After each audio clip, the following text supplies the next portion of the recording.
भावना जी ने बहुत सारी उपलब्धियां गिनाई, आलोक शर्मा जी आपके नाम का भी जिक्र किया। आप भी कायल हो गए क्या गुजरात मॉडल के? मैं तो बहुत दिन से कायल हूं कि मोदी जी ने जिस तरह से और भाजपा ने गुजरात को बंधक बनाकर जिस तरह से इसका बेड़ा गर्क किया है, पूरा देश देख रहा है। एक पीछे अटल ब्रिज है, ये भी बहुत अच्छी चीज़ है, बहुत अच्छी बनाई है। मैं अभी देख ही रहा था यहाँ पर, तो हमें पता चला कि इस पर भी टिकट लगाया हुआ है।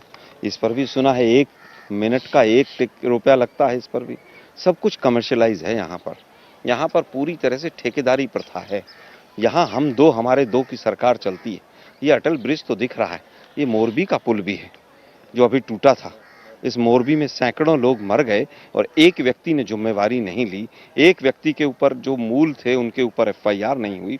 एसआईटी हमारी बड़ी बहन है, सांसद भी रही हैं। एसआईटी डीएम ने बनाई, सीएम ने बनाई, पीएम ने बनाई, अभी तक किसी को पता ही नहीं। एसआईटी की कॉपी जरूर लीजिएगा भाजपा वालों से कि एसआईटी किसने बनाई है। 6000 स्कूल बंद कर दिए हैं इन्होंने। पहला राज्य है जिसके अंदर 6000 से ज्यादा स्कूल बंद हुए हैं। ये विधानसभा के पटल पर दिया गया उत्तर है।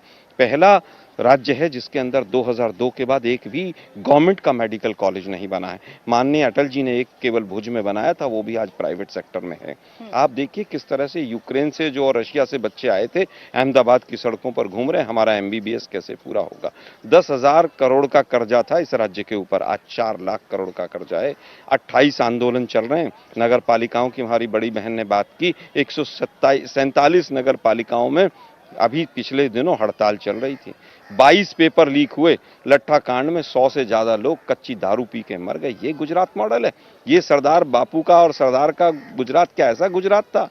आप लोगों ने पूरी तरह से गुजरात को कमर्शियलाइज कर दिया। ये वही स्थान है, मैं तो कहूंगा इंडिया टीवी दिखाए कि ये वो पानी है जिसके ऊपर पिछली बार सी प्लेन उतरा था।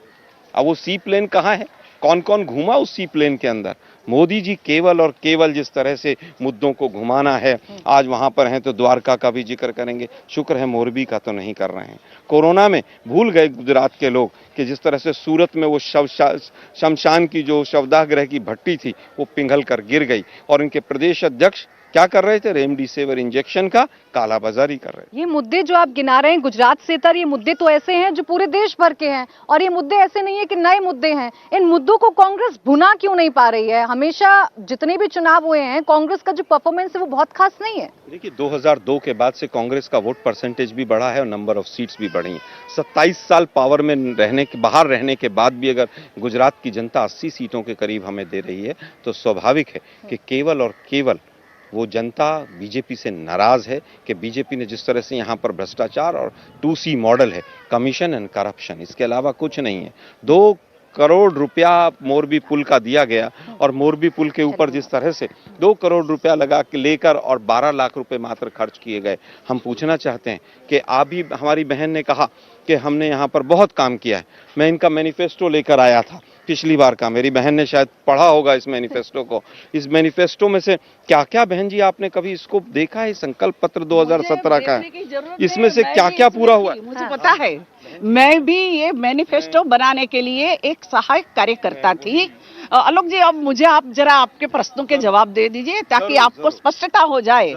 आपने एक बात है बोली कि एक भी मेडिकल कॉलेज नहीं बनाया, अटल जी ने जो बनाया वही नहीं। सुनिए सुनिए, मैं गुजरात गवर्नमेंट की आज तो बात ज्यादा करूंगी और साथ साथ हमारी सेंट्रल गवर्नमेंट भी हमारे साथ में है।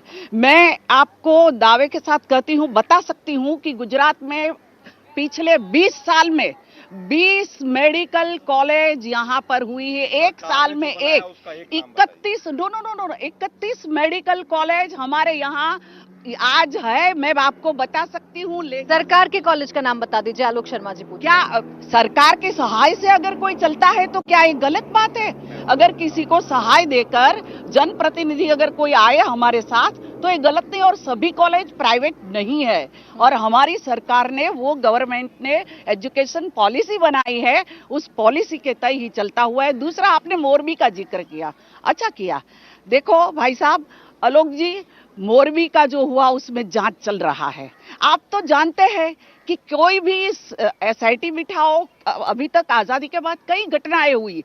आप ले लीजिए अयोध्या का कितने साल हुए? ये जो चुनाव जो आ गया कि भाई ये मंदिर बनना नहीं, भावना चाहिए। जी, लापरवाही नजर आई। उस लापरवाही का खामियाजा वहां के लोगों ने भुगता, उन लोगों ने जो वहां पर्यटन का लुत्फ उठाने के लिए गए थे। एसआईटी का गठन हो गया, एफआईआर में किसी का नाम नहीं है। उस कंपनी के बड़े लोग कहाँ हैं जिनकी देखरेख में पुल का पुनर्निर्माण हुआ? देखो, मैं अपनी सरकार की ओर से कहती हूँ कि जो भी जिम्मेदार व्यक्ति होगी, चाहे पैसे वाला, गरीब, कोई भी व्यक्ति होगा, किसी को छोड़ेंगे नहीं।